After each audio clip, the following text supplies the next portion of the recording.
Hello. Have you ever worked in an organization that was slow to make decisions? Maybe people were afraid to make decisions. Well, I've been in those situations. My name is Jeffrey Tiefertiller, and I'm here to help.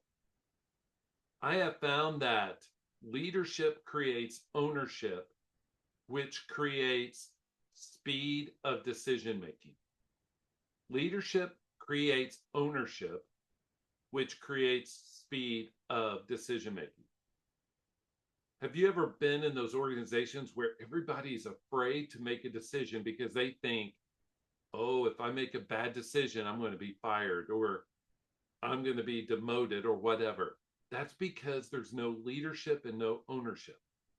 And so in this brief episode, want to convince everyone to take more leadership, take more ownership, because it allows you to pick up the pace with your decision making. Some organizations call it latency of decisions.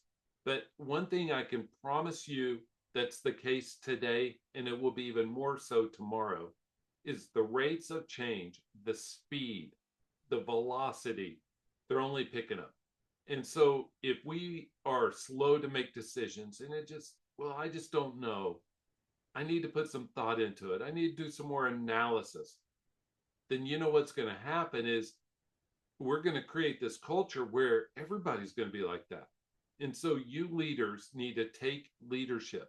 You need to take ownership, and you need to create a culture, a process of making great decisions at a quick pace. Because if people are afraid to make a bad decision, they will make no decision. I've been in those organizations where it's basically a consensus decision.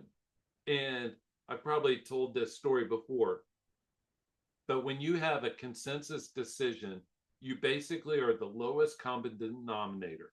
Let me say it differently. If I give you $10 and I say, go to the store and buy me whatever your favorite ice cream is, you may come back with something awesome like cookie dough or circus animal cookie or something just awesome, right?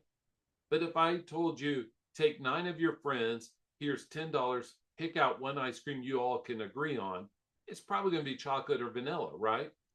And if you take that with decision making, it's going to be difficult for you to get 10 people to agree, 5 people to agree on a decision.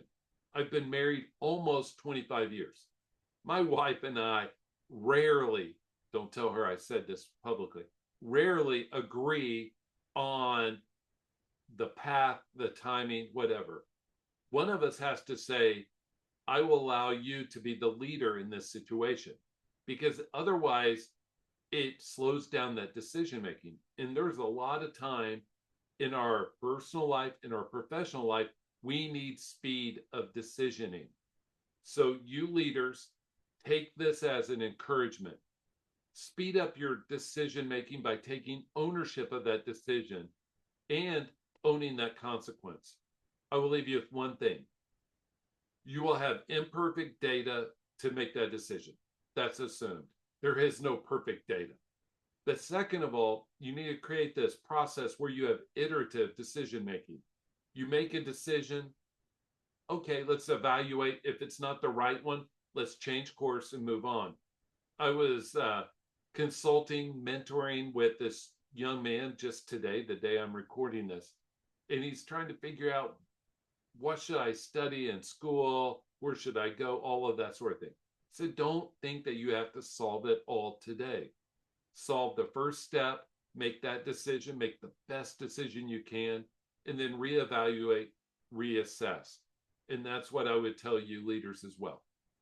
This is Jeffrey Tiefertiller. Thank you for joining us. I hope that you will subscribe, you will follow, you will rate 5 stars wherever you're consuming this, and have an awesome day. Thank you for being a part of what we do.